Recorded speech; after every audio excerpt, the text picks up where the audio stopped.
पौराणिक कथेवर आधारित चलचित्र देखावा सादर केला.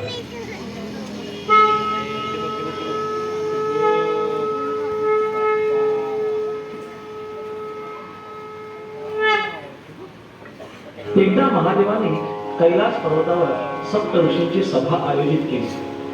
त्या सभेत महादेव आपल्या मुखवाणीने सुंदर ज्ञानाचे विवेचन करत होते. तसेच सप्त ऋषी मनापासून सर्व ज्ञान श्रवण करीत होते.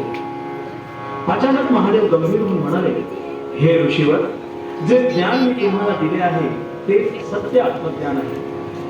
आता तुम्ही पृथ्वीवर वेगवेगळ्या भागांमध्ये जाऊन आपले तप करावे आणि जेव्हा मनुष्य जातीचा उदय होईल तेव्हा मी दिलेल्या ज्ञानाचा प्रसार करावा, जेणेकरून मनुष्य जातीची सारी चिंता दूर होईल.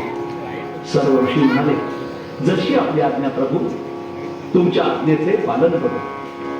महादेव म्हणाले, मी तुम्हाला सर्व अद्भुत ज्ञान दिले आहे, पण माझ्या मनात एक संशय आहे. त्यावर मला तुमचे सर्वांचे मत हवे आहे. सर्व ऋषीवर म्हणाले, ठीक आहे प्रभू, तुम्हाला कुठल्या विषयांवर आमचे मत हवे आहे? महादेव म्हणाले, मी असे ठिकाण शोधत आहे की जिथे कोणीच माझी तपस्या भंग करू शकणार नाही, जिथे मी नेहमी निर्गुण स्वरूपी शिवतत्व रूपात राहू शकेल. तेव्हा गौतम ऋषी म्हणाले, हे परमेश्वर, जर तुम्ही आकाशात सूक्ष्म रूपाने निवास कराल तर उत्तम राहील, कारण आकाश हे नेहमी शांत असते. तिथे तुम्हाला कोणत्याही प्रकारचा अडथळा निर्माण होणार नाही.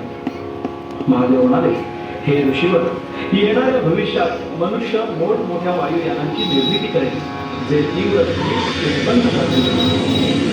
त्या वायुयानांमुळे वायू देखील शुद्ध राहणार नाही आणि अवकाशात प्रदूषण होईल.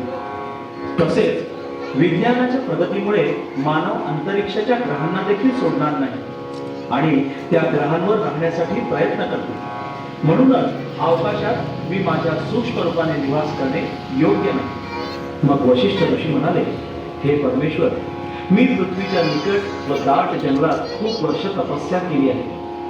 जर तुम्ही दाट जंगलात सूक्ष्म रूपात राहिलात तर तिथले वायू व सुरेख वातावरण तुमचं मन आकर्षित करेल.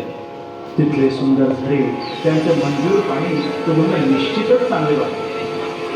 हे परमेश्वर, जंगलातील सुंदर दृश्य तुम्हाला नेहमी समाधान देईल. म्हणूनच माझे असे मत आहे की तुम्ही तुमच्या सूक्ष्म रूपासाठी जंगलच निवडावे. महादेव म्हणाले, हे ऋषी, मी दिव्य दृष्टीने पाहू शकतो की येणाऱ्या काळात मनुष्य पृथ्वीवरील सर्व जंगलांना नष्ट करतील. जंगलातील सर्व वृक्ष कापून त्या ठिकाणी मोठमोठी शहरं निर्माण करतील.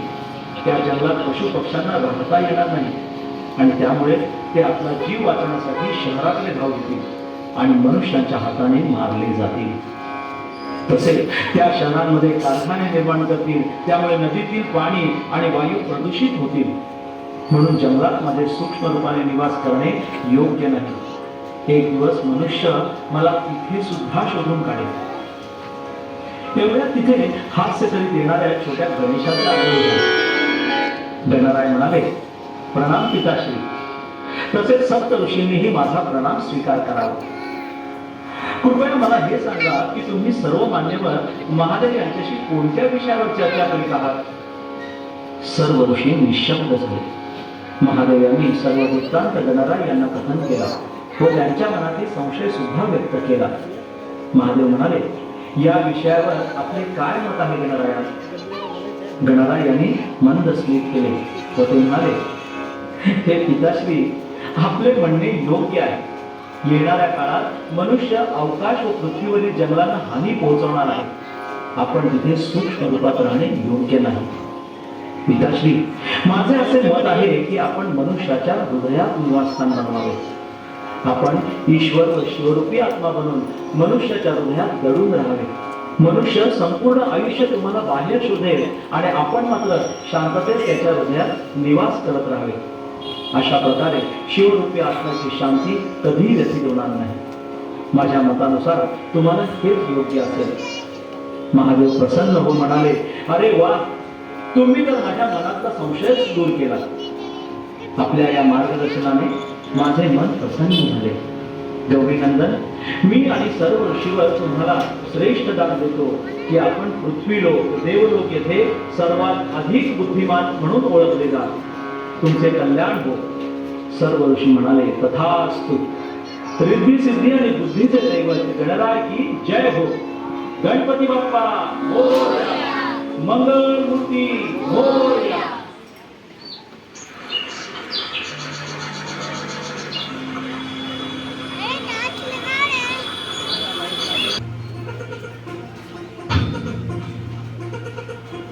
ही धरती हे अंबर तुझे गुण गाते,